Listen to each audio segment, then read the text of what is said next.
Welcome to another RSR. Tonight I'm reviewing FC Cincinnati 3, Pittsburgh Riverhounds SC 1 in the 2023 U.S. Open Cup quarterfinal. Cincinnati wins, and we'll move on to the semifinals to play the winner of Inter Miami CF versus Birmingham Legion FC.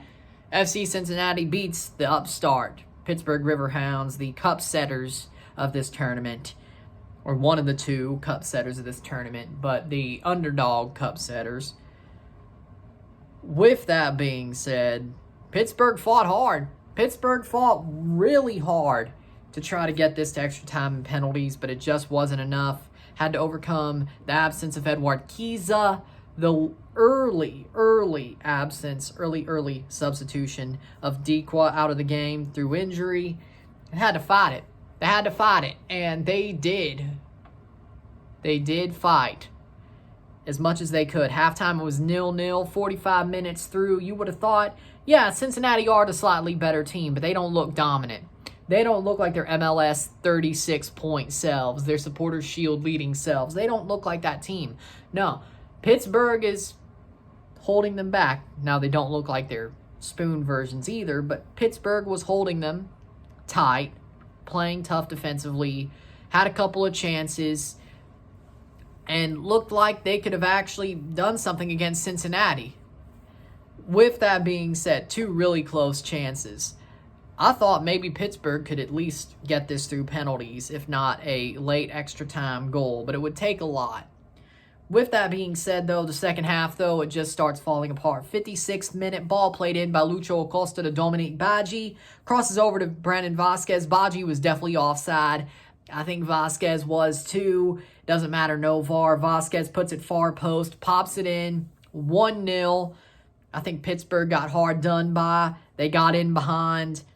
That's the first goal. Vasquez, I think he wasn't offside, but Badji was, and he played the ball. I think Vasquez slightly could have been, but I'm not saying he was, but I'm certainly saying Badji was, but doesn't matter, no VAR. They give the goal 1-0 Cincinnati. Then in the 72nd minute, off the corner kick, ball played in with a horrible corner, lofts in, right to Alvaro Barreal.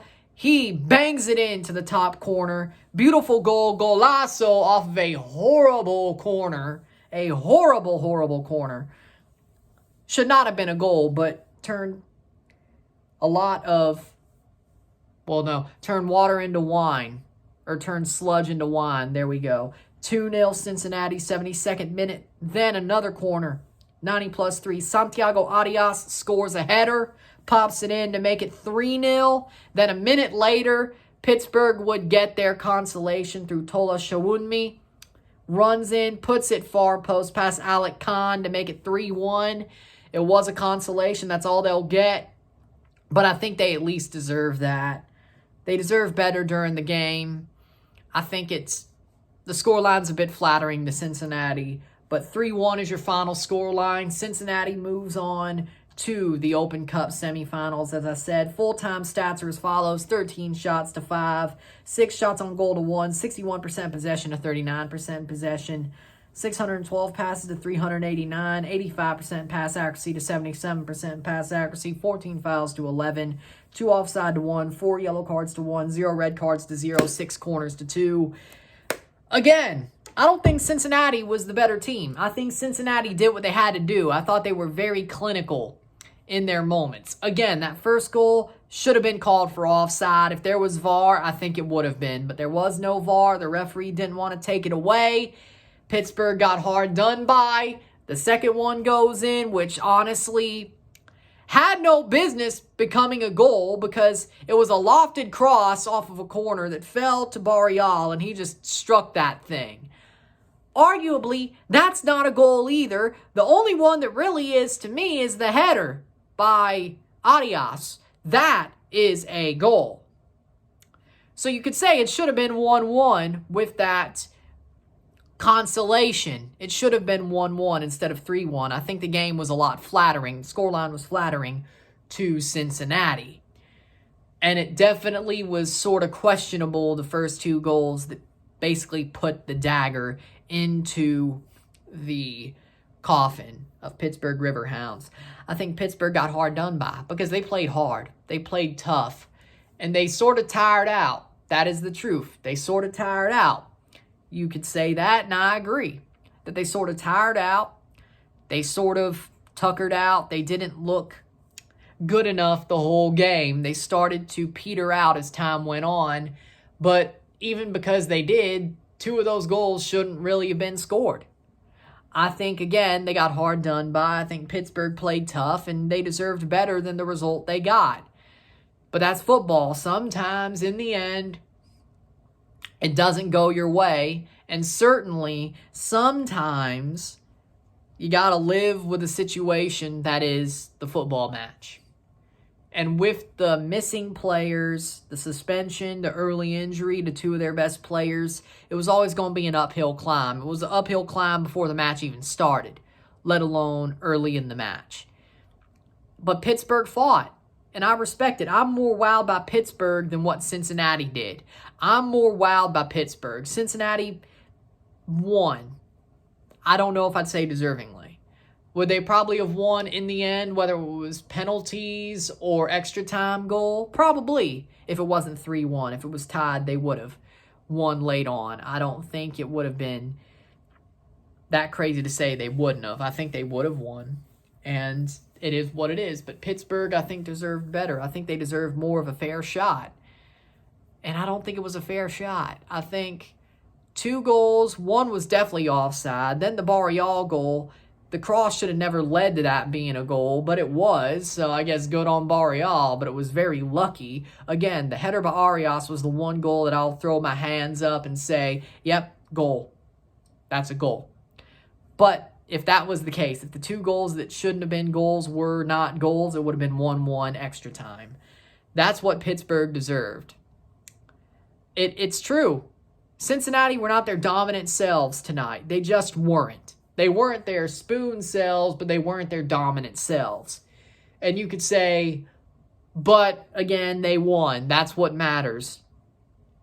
Whether it was sort of helped along or not, they won.